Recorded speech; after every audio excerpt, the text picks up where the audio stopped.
Hi అండి. ఈరోజు వీడియోలో హోటల్ స్టైల్ రవ కేసరి తయారీ విధానం ఎలా అని చూద్దామండి.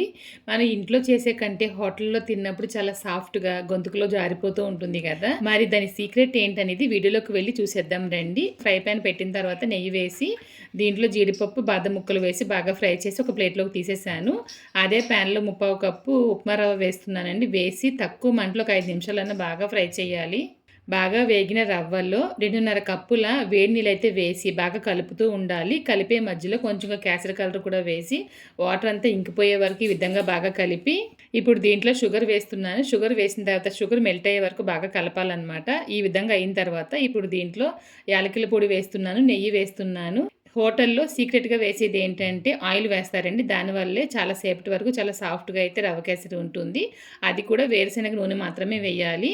వేసిన తర్వాత బాగా కలపండి. ఇలాగే చేయండి. చాలా పర్ఫెక్ట్‌గా అయితే వస్తుందనమాట. చాలా వెన్నలాగా నోట్లో పెట్టుకున్న వెంటనే గొంతుకులో జారిపోతూ ఉంటుంది.